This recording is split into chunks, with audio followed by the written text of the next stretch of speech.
안녕하세요 여러분, 도키아믹 채널 영상을 환영합니다. 최근 라이브를 통해서 여러가지 종목에 대해서 분석을 요청받았는데요. 그 중에 하나가 바로 커세어라는 기업이 되겠습니다. 커세어에 이미 투자를 해놓으신 분들, 그리고 앞으로 커세어의 미래 주주가 되실 수 있는 분들을 위해서 커세어에 대한 분석을 해보도록 하겠습니다. 그럼 바로 시작하겠습니다. 커세어는 전세계 게이머가 사용하는 고품질 컴퓨터 주변기기를 통해서 이렇게 매출을 창출하고 있습니다. 커세어의 비즈니스 포트폴리오는 크게 두 가지로 이렇게 게이머와 크리에이터를 위한 주변기기, 그리고 게이밍 컴포넌트 앤 시스템, 이렇게 두 가지로 나뉘어져 있는데요. 어떤 제품들을 파는지 영상을 통해서 잠깐 보여드리도록 하겠습니다.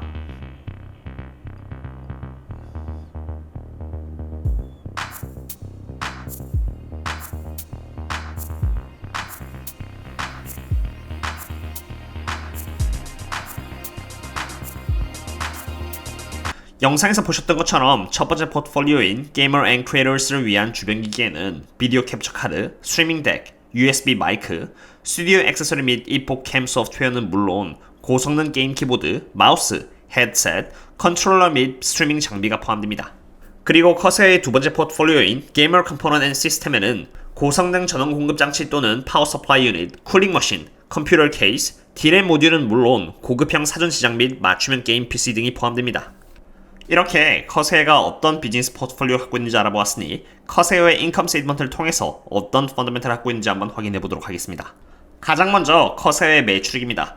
커세어는 2021년 1분기 기준 529.41밀리언 달러의 매출을 기록했습니다. 커세어의 2021년 1분기 매출액을 지난 분기인 2020년 4분기와 비교하자면 이렇게 4.84% 줄어들었지만 2020년 1분기인 지난해 동분기와 비교를 한다면 71.60% 상승한 모습을 보여주고 있어 최근 들어 부쩍 성장하기 시작했다는 것을 볼 수 있습니다. 게다가 앞으로 2021년 2분기, 3분기, 그리고 4분기를 통틀어서 총 2.07빌리언 달러와 함께 21.35%의 매출액을 낼 것으로 예측이 되고 있는데요. 이렇게 미래 가이던스를 보여주는 수치들이 실적 발표와 함께 이렇게 점프를 이렇게 하고 있다는 것을 보면은 앞으로 커세어의 매출액은 좋은 모습을 보여줄 것이라는 것을 알 수 있는 대목이 되겠습니다. 다음으로 그로스 프로핏을 보도록 하겠습니다. 그로스 프로핏이란 매출 총이익으로 이 매출액에서 원가 비용을 뺐을 때 나오는 부분인데요. 2021년 1분기 기준 그로스 프로핏은 160.33밀리언 달러를 기록하면서 꾸준히 우상향하는 패턴의 모습을 보여주고 있습니다. 이러한 그로스 프로핏을 이용해서 봐야 되는 것은 그로스 마진입니다. 그로스 마진이랑 그로스 프로핏을 매출액으로 나눴을 때 나오는 결과값으로 얼마나 기업이 효율적으로 원가 비용을 유지해가면서 마진을 내고 있는지를 보여주는 부분입니다. 커세어의 경우는 2021년 1분기 30.30%의 그로스 마진을 보여주고 있고요. 이러한 마진율 또한 꾸준히 성장하는 모습을 보여주고 있으며 실제 2020년 4분기 대비 이렇게 9.78% 올라 점점 마진율이 좋아지고 있다는 것을 볼 수 있습니다. 그 다음은 여기 오퍼레이팅 인컴인 영업이익과 그리고 넷 인컴인 순이익을 보도록 하겠습니다. 먼저 영업이익은 이러한 그로스 프로핏에서 영업비용인 오퍼레이팅 익스펜스를 뺐을 때 나오는 부분으로 영업비용은 크게 이렇게 R&D와 SG&A인 마케팅, 세일즈, 그리고 인건비 등으로 나뉘어져 있습니다. 어쨌든 이러한 영업비용을 이 그로스 프로핏에서 빼면 나오는 것이 바로 영업이익이고요. 이러한 영업이익에서 세금, 이자, 감가상각 등의 비용을 또 감안하면 나오는 것이 바로 순이익이라고 보시면 됩니다. 커세어는 벌써 이렇게 영업이익과 순이익에서 흑자를 보고 있는 기업으로 실제로 돈을 벌고 있는 기업입니다. 그리고 제가 이 기업에 대해서 분석하면서 놀랐던 부분은 순이익 부분으로 2020년 1분기 순이익이 1.217밀리언 달러를 거두었다면요. 2021년 1분기 순이익은 46.723밀리언 달러로 지난해 대비 약 3,890%의 성장을 보여주었습니다. 이렇게 좋은 실적과 함께 커세어는 2021년 매출액 가이던스를 1.93빌리언 달러에서 이렇게 2.06빌리언 달러로 높이는 자신감마저 보여주었습니다. 이렇게 커세어의 인컴 스테이트먼트를 통해서 커세어는 잘 성장해주고 있으며 실제 높은 영업이익과 순이익을 내고 있다는 것을 확인했습니다. 그렇다면 커세어의 밸런스시트를 통해서 과연 어느 정도의 현금과 부채가 있는지 한번 알아보도록 하겠습니다. 가장 먼저 자산을 보도록 하겠습니다. 2021년 1분기 기준 커세어의 현금을 보시면은 125.35밀리언 달러 정도의 현금을 갖고 있다는 것을 볼 수 있습니다. 리시버블은 1년 이내 거래처로부터 받을 수 있는 돈으로 304.17밀리언 달러를 받을 수가 있습니다. 이래하여 커세어가 1년 이내 가용할 수 있는 돈은 429.52밀리언 달러가 되겠네요. 참고로 여기 자세히 보시면은 여기 점점 리시버블이 이렇게 상승하고 있다는 것을 볼 수 있습니다. 이것은 커세어가 과거에 비해서 보다 많은 고객들 대상으로 수주를 받고 있으며 이로 인해 앞으로 받을 거래대금 또한 증가하고 있다는 것으로 해석될 수 있겠습니다. 이제 부채에 대해서 한번 알아보도록 하겠습니다. 커세어는 단기 부채는 없고요. 장기 부채인 Non-Current Debt를 보유하고 있는 상태입니다.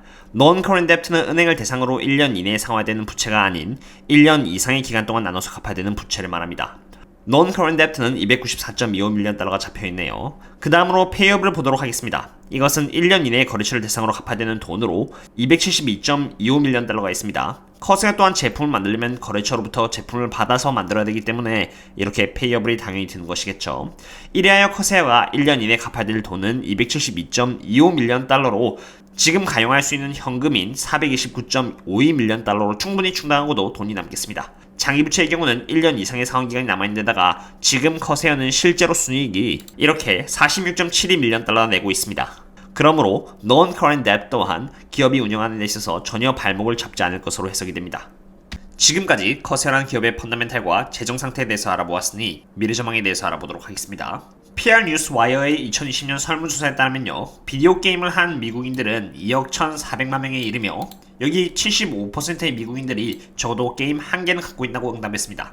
그리고 65%의 게임들이 다른 사람들과 게임을 하기 위한 게임이라고 응답을 했고요. 게임을 하고 있는 평균 나이가 35세에서 44세라는 것을 봤을 때 실제로 돈을 써가면서 게임을 즐길 수 있는 수요층은 앞으로 최소 몇 년 동안은 강할 것이라는 것을 보여주는 부분이 되겠습니다.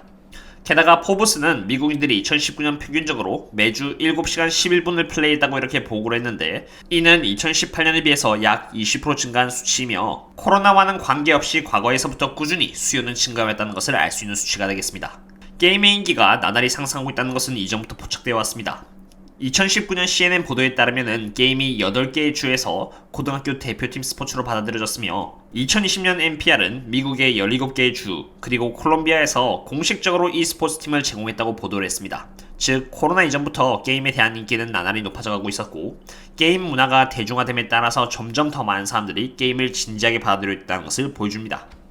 게임 시장 규모 자체도 커지고 있습니다. 이 그림을 보시면은 2020년 전 세계 기준으로 게임 관련 매출액은 지난해 대비 20% 성장하며 180빌리언 달러의 규모로 성장했다는 것을 볼 수 있습니다. 이는 2019년 글로벌 영화 산업과 미국 프로스포츠의 매출액을 합친 것보다 많은 수치입니다. 코로나 바이러스가 게임 시장의 성장을 가속화했을 수 있지만 코로나 이전인 2018년에서 2019년 사이의 매출액은 140빌리언 달러에서 150빌리언 달러로 성장을 했고요. 머지않아 차세대 플레이스테이션과 엑스박스가 출시되면서 2026년까지 9.24%의 연평균 성장률과 함께 287빌리언 달러의 매출액을 갱신하게 될 것으로 전망이 되고 있습니다. 추가로 트위치 트래커를 보면은 매월 인기 있는 스트리밍 사이트에서 사용자들이 보낸 총 시간을 보여주는 지표인데요. 미국 전역에서 스테이 앳 홈 정책이 해제가 되고요. 미국의 코로나 사례가 정점에 이른 지 제법 됐지만 다시 한 번 더 이렇게 22억 시간이라는 사상 최고의 기록을 보여주고 있습니다. 코로나가 끝나도 게임 그리고 스트리밍 문화에 대한 인기는 계속 이어질 것이라는 것을 의미하는 부분이 되겠습니다. 이처럼 커세어가 위치하고 있는 시장은 빠르게 성장을 하고 있고요. 커세어 또한 이런 흐름에 맞춰서 총 4개의 회사 인수를 통해 빠르게 발을 맞춰가고 있습니다. 원래 커세어는 항상 고품질 PC 게임 제품, 고성능 메모리나 PC 케이스를 판매해왔지만 이포캠, 일라가토 게이밍, 스커프 게이밍, 그리고 게이머 센세이를 인수하여 스트리밍 그리고 e스포츠의 수혜를 볼 수 있는 위치까지도 차지한 것이죠. 커세어가 첫 번째로 인수한 이포캠은 사용자가 스마트폰을 HD 스트리밍 카메라로 변환할 수 있는 소프트웨어를 판매하는 기업이고요. 일라가토는 웹캠 그리고 오디오 장비와 같은 스트리밍 주변 장치를 판매하는 유통업체입니다. 스커프 게이밍은 반응성이 뛰어난 조이스틱과 편안한 그립감을 통해서 우위를 확보하려는 경쟁 게이머를 위한 컨트롤러이고요. 게이머 센세이는 e스포츠의 코치와 게이머를 연결하는 네트워크라고 보시면 됩니다. 이러한 4가지의 인수를 통해서 커세어는 스트리밍 제품을 자체 게임 PC 솔루션과 통합을 해서 전국 스트리머를 위한 원스톱 상점을 구축했고요. 게임 산업의 중심에 서게 된 것이죠. 그렇다면은 이렇게 좋은 실적과 미래 전망의 밝은 행보를 보여가고 있음에도 불구하고 커세어의 주가는 이렇게 행보를 하고 있는 모습을 보여주고 있습니다. 천천히 하락한 이유를 굳이 꼽자면은 2가지 이유에서 기인했다고 볼 수 있는데 첫 번째는 커세어가 고평가 상태였다고 시장이 판단하고 있었다는 점과 두 번째는 상장된 지 얼마 안 된 성장주에 대한 분위기가 좋지 않아 이렇게 천천히 하락을 유도했다는 부분입니다. 시장의 분위기는 언제든지 바뀔 수 있으므로 별로 신경을 쓰지 않겠습니다. 그렇다면은 과연 이 상태에서 커세어의 밸류에이션은 고평가일까요? 커세어의 시가총액은 이렇게 2.88빌리언 달러로 PS 멀티플은 1.43 그리고 P/Forward 레이쇼는 21.87 정도입니다. 지금까지 커세어가 65%가 넘는 매출 성장을 보여준 기업치고는 너무 저평가되어 있다 생각합니다. 그러므로 실적 발표 후의 커세어의 주가 하락은 실적에 대한 실망 매물이 아닌 최근 테이퍼링의 공포감에 의한 하락이라고 보는 게 맞을 것 같습니다. 어떠셨나요, 여러분? 오늘은 이렇게 커세어에 대한 분석을 해보았습니다.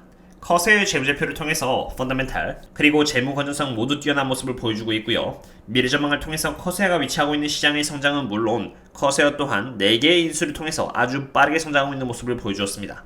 2021년 1분기의 순이익이 3,890% 성장한 모습은 너무 훌륭한 모습이고요. 이러한 상태에서 기업의 PS 멀티플이 1.43 그리고 PS 포워드 멀티플은 1.39라는 것은 얼마나 커세어가 저평가인지를 보여주는 부분이라고 생각합니다.